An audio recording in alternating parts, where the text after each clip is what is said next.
안녕하십니까. 김영석입니다. 제가 올해로 100살을 훌쩍 넘겼습니다. 사람들은 저를 보고 참 오래도 살았다고 그 긴 세월 동안 무엇을 보았느냐고 묻곤 합니다. 사실 100년이라는 시간은 그리 짧지 않은 시간이죠. 그 세월을 살아오면서 제가 배운 가장 큰 지혜가 무엇인지 아십니까? 그것은 바로 사람의 마음을 지키는 법입니다. 우리는 흔히 사랑하는 사람, 특히 가족이나 가까운 이들에게는 모든 것을 다 내주어야 한다고 생각합니다. 내 주머니에 든 돈도, 내 마음속 깊은 비밀도, 내 앞날의 계획도 다 털어놓는 것이 진정한 사랑이라고 믿지요. 하지만 제가 살아보니 꼭 그렇지만은 않더군요. 오히려 너무 가깝다는 이유로 너무 사랑한다는 명목하에 함부로 내뱉은 말들이 나중에 독이 되어 돌아오는 경우를 수없이 보았습니다. 인생의 오후를 지나 저녁 노후를 마주하는 50살, 60살이 되었을 때 우리는 반드시 기억해야 할 것이 있습니다. 그것은 바로 나만의 빈 방을 하나쯤은 비워두어야 한다는 사실. 그 방의 열쇠는 오직 나만이 쥐고 있어야 합니다. 만약 여러분이 인생의 후반전에서 빈 털터리가 되고 싶지 않다면, 그리고 자식이나 형제들에게 짐이 되어 무시당하는 비참함을 겪고 싶지 않다면, 오늘 제가 드리는 말씀을 마음 깊이 새기시길 바랍니다. 가까운 사이일수록 예의가 필요하듯 가까운 사이일수록 침묵이 필요한 법입니다. 내가 너를 어떻게 키웠는데, 우리가 남이가 하는 식의 정에 이끌려 내 모든 패를 다 보여주는 순간 여러분의 노년은 흔들리기 시작합니다. 그것은 상대방이 나빠서가 아닙니다. 인간의 본성이라는 것이 원래 그렇기 때문입니다. 사람은 누구나 자기 중심적으로 생각하게 마련이고, 상대가 가진 것을 다 알게 되면 은연중에 그 사람을 가볍게 여기는 마음이 생겨나곤 합니다. 저는 오늘 여러분께 노년에 결코 가까운 이들과 상의해서는 안 될 3가지를 말씀드리려 합니다. 이것은 단순히 재산을 지키는 법이 아닙니다. 여러분의 영혼과 자존감을 지키고 끝까지 한 인간으로서 품위를 유지하며 살아가는 법에 대한 이야기입니다. 제가 살아온 100년의 세월을 담아 여러분의 앞날이 조금이라도 더 평온하기를 바라는 마음으로 조용히 읊조려 보겠습니다. 혹시 지금 여러분은 누군가에게 내 모든 사정을 다 털어놓고 후련해하고 계시지는 않습니까? 아니면 그래도 식구인데 설마 하는 안일한 마음으로 내일의 계획을 다 발설하고 있지는 않나요? 만약 그렇다면 잠시 멈추십시오. 노년의 빈곤은 단순히 돈이 없는 것을 말하지 않습니다. 내 삶의 주도권을 남에게 넘겨주고 내 입술의 권위를 잃어버리는 것이야말로 진정으로 고독한 빈털터리가 되는 길입니다. 이제부터 제가 드리는 이야기는 조금은 차갑게 들릴지도 모릅니다. 하지만 이 차가움이야말로 여러분의 인생을 따뜻하게 지켜줄 방패가 될 것입니다. 저와 함께 인생의 지혜를 나누는 이 시간이 여러분이 100세 시대를 준비하는 가장 소중한 이정표가 되기를 진심으로 바랍니다. 지금부터 그 첫 번째 이야기를 시작해 보겠습니다. 첫 번째로 제가 여러분께 당부하고 싶은 말은 여러분의 주머니 사정, 즉 정확한 재산 규모를 가까운 사람들에게 절대 알리지 마시라는 것입니다. 이것은 비단 자식이나 형제뿐만 아니라 평생을 함께 해온 배우자에게도 해당되는 이야기일 수 있습니다. 제가 100년을 살며 수많은 가정을 지켜보니 부모가 가진 돈의 액수가 정확히 밝혀지는 순간부터 그 가정의 평화는 금이 가기 시작하더군요. 많은 분이 자식인데 설마 나쁜 마음을 먹겠나 라고 말씀하십니다. 맞습니다.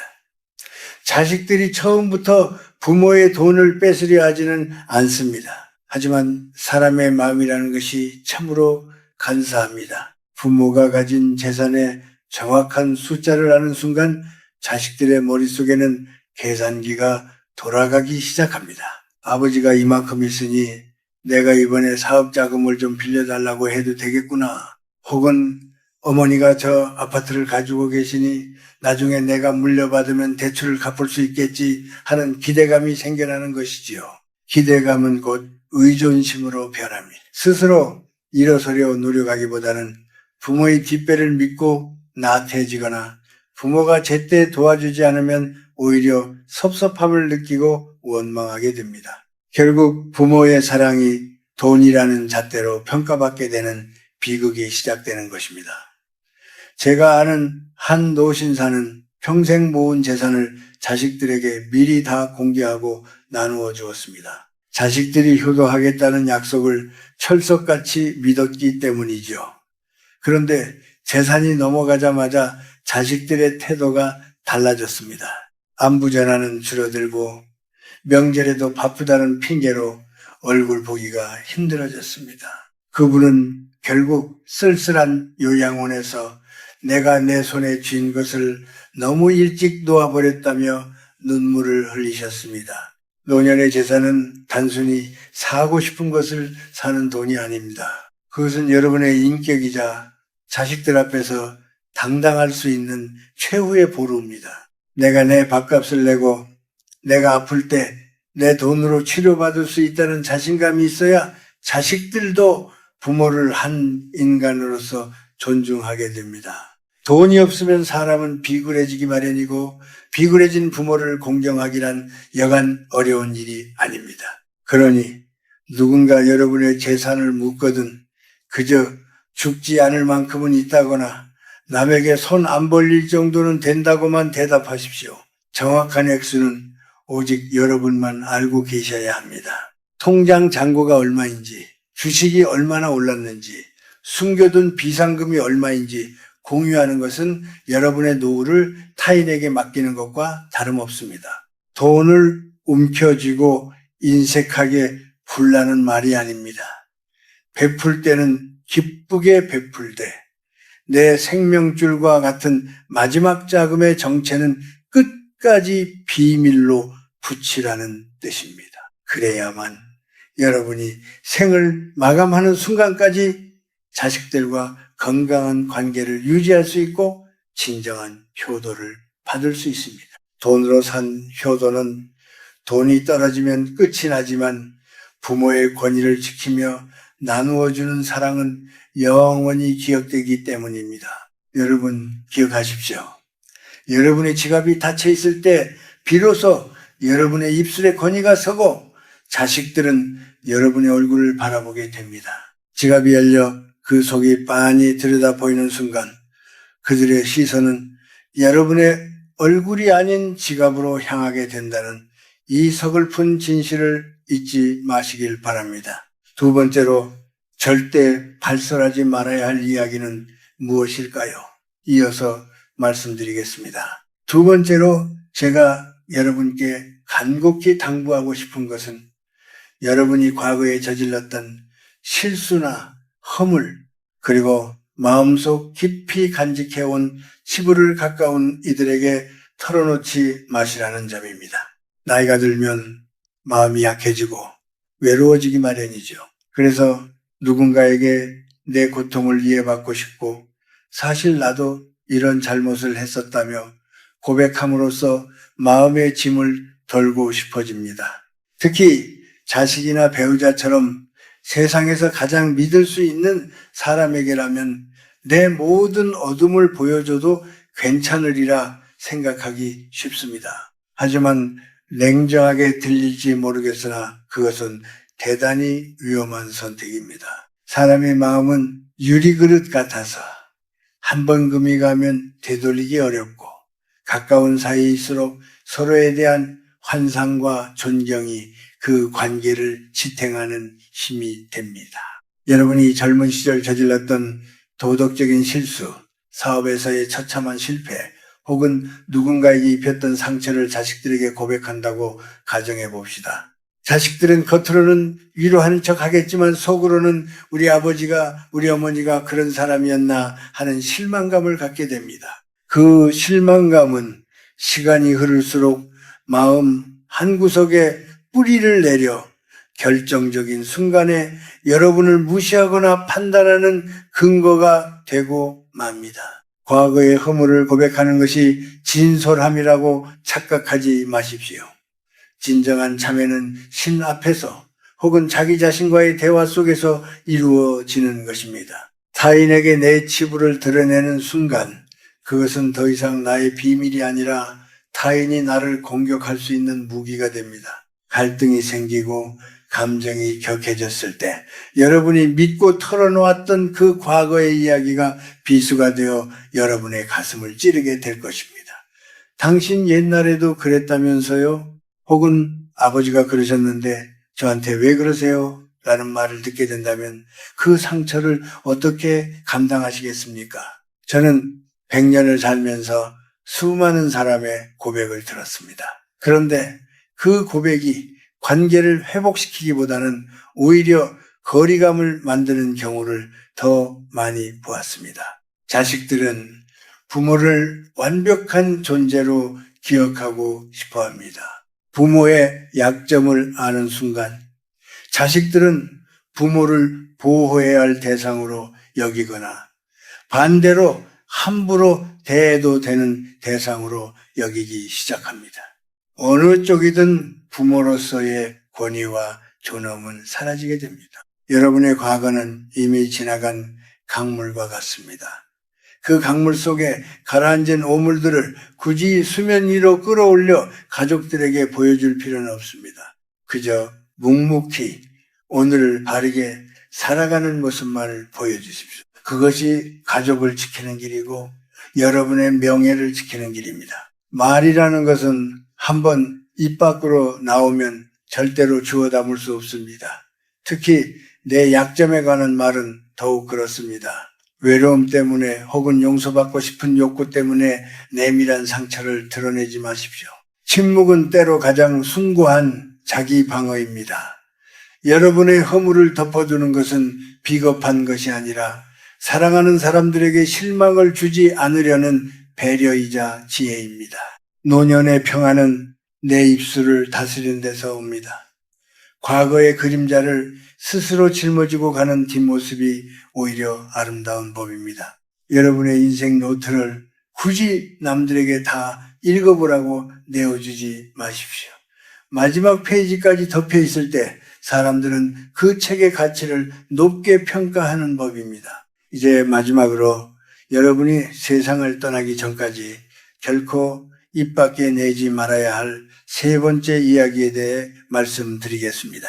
이 부분이야말로 여러분의 마지막 평온을 결정짓는 핵심이 될 것입니다. 마지막으로 제가 여러분께 간곡히 당부하고 싶은 세 번째는 사후의 재산 분배나 상속에 관한 구체적인 계획, 즉 유언의 내용을 미리 발설하지 마시라는 점입니다. 노년에 접어들면 죽음을 준비하는 것이 자연스러운 일이고 자식들이 서로 싸우지 않게 미리 교통정리를 해주고 싶은 마음이 드는 것은 당연합니다. 내가 죽으면 이 집은 큰애를 주고 남은 돈은 둘째를 주마 하는 식으로 미리 약속을 하거나 흘리는 경우가 참 많지요.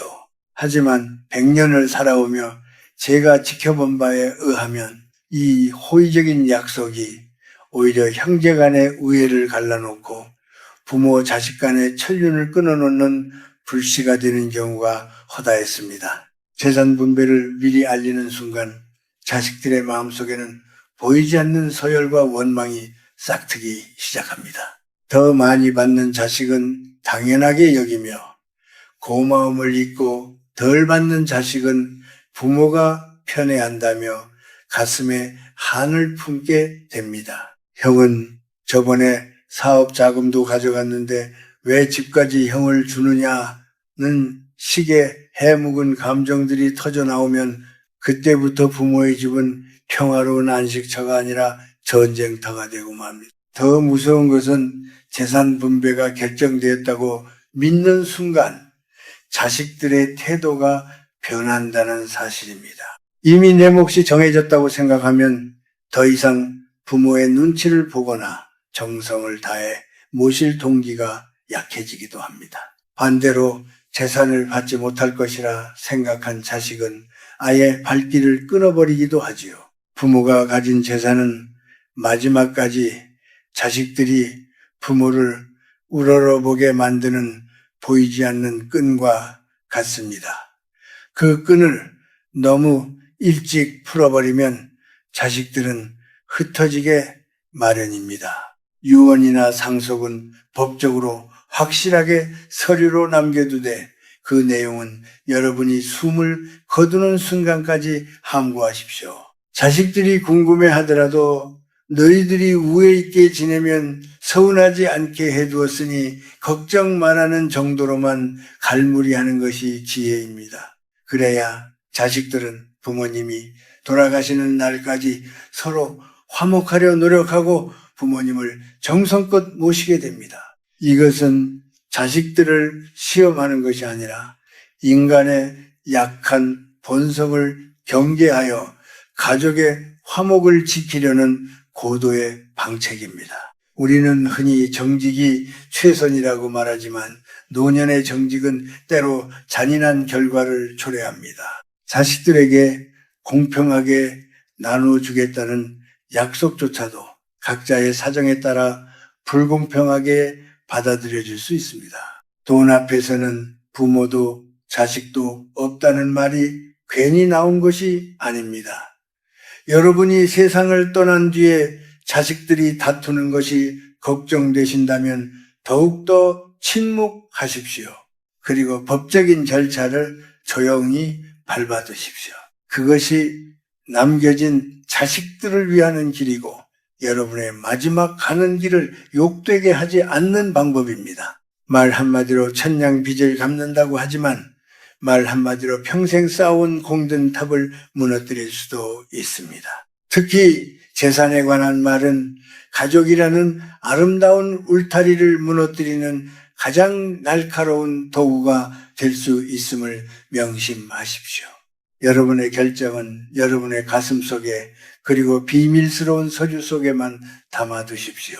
인생의 마지막 막이 내릴 때까지 그 비밀을 지키는 인내심이야말로 여러분이 자식들에게 줄 수 있는 마지막 교육이자 사랑입니다. 이제 이 모든 이야기를 정리하며 여러분이 어떻게 하면 이 모든 풍파를 뒤로하고 평온한 노년을 완성할 수 있을지 마지막 당부의 말씀을 드리고자 합니다. 제 100년 인생의 결론을 함께 나누어 보시죠. 이제 마지막으로 제가 여러분께 전하고 싶은 이야기는 어떻게 하면 이 모든 풍파를 뒤로하고 평온한 노년을 완성할 수 있는가에 대한 결론입니다. 제가 100년이라는 시간을 살아보니 인생의 끝자락에서 우리를 기다리는 것은 대단한 성취나 화려한 명예가 아니더군요. 그저 내 마음 하나 편히 누일 곳이 있고 내 곁을 지켜주는 이들과 얼굴 붉히지 않고 웃으며 인사할 수 있는 평범한 일상이 가장 큰 축복이었습니다. 앞서 말씀드린 세 가지, 즉 재산의 규모와 과거의 허물, 그리고 상속의 계획을 비밀로 하라는 말씀은 결코 사람을 믿지 말라는 냉정한 경고가 아닙니다. 오히려 그것은 여러분의 소중한 사람들을 시험에 들게 하지 않으려는 깊은 배려이자 여러분 스스로를 지키는 최소한의 방어막입니다. 사람은 누구나 약한 존재입니다. 돈 앞에 흔들리고 남의 약점을 보면 무시하고 싶은 마음이 생기는 것이 인간의 본성이지요. 그러니 그 본성을 자극하지 않도록 여러분이 먼저 입술을 다스리는 지혜를 발휘해야 합니다. 노년에 이르면은 우리는 흔히 자식이나 주변 사람들에게 인정받고 대접받기를 원합니다. 하지만 진정한 대접은 내가 내 입으로 요구해서 얻어지는 것이 아닙니다. 내가 가진 것을 다 보여주지 않으면서도 온화한 미소를 잃지 않고 경제적으로나 정신적으로 누구에게도 의지하지 않는 당당함을 유지할 때 비로소 타인은 우리를 존경하게 됩니다. 그것이 바로 제가 말씀드리는 고독하지만 행복한 노년의 모습입니다. 이제부터는 남의 시선이나 자식의 말 한마디에 일희일비하지 마십시오. 그동안 가족을 위해, 사회를 위해 충분히 애쓰셨으니 이제는 오롯이 여러분 자신만을 위한 시간을 보내시길 바랍니다. 마음속에 품은 비밀들은 그저 여러분의 인생이라는 책의 소중한 부록으로 남겨두십시오. 굳이 남들에게 읽어보라고 권할 필요도 없고 이해해달라고 애걸할 필요도 없습니다. 여러분이 침묵을 지킬 때 여러분의 주변은 오히려 고요해지고 평화가 찾아올 것입니다. 자식들은 부모님의 깊은 속내를 다 알 수 없기에 더욱 예의를 갖추게 될 것이고 여러분은 그 거리감 속에서 오히려 자유를 만끽하게 될 것입니다. 이것이 바로 인생의 황혼을 아름답게 물들이는 지혜로운 침묵의 힘입니다. 제 이야기가 조금은 무겁게 느껴졌을지도 모르겠습니다. 하지만 100년을 넘게 산 이 노병의 마지막 충고라 생각하고 부디 가볍게 여기지 마시길 바랍니다. 여러분의 노후는 누구의 것도 아닌 바로 여러분의 것입니다. 끝까지 여러분의 인생이라는 배의 길을 남에게 넘겨주지 마십시오. 돈도 비밀도 미래의 계획도 여러분의 가슴 속에 단단히 묶어두고 그저 오늘 하루를 감사하며 품위 있게 살아가십시오. 제가 오늘 드린 말씀이 여러분의 남은 여정에 작은 등불이 되기를 진심으로 바랍니다. 이제 저는 조용히 물러가겠습니다. 여러분의 삶에 평온과 안식이 가득하기를 그리고 마지막 순간까지 고귀한 인간으로서 당당하게 걸어가시기를 간절히 기도하겠습니다. 부디 건강하고 평안하십시오. 감사합니다.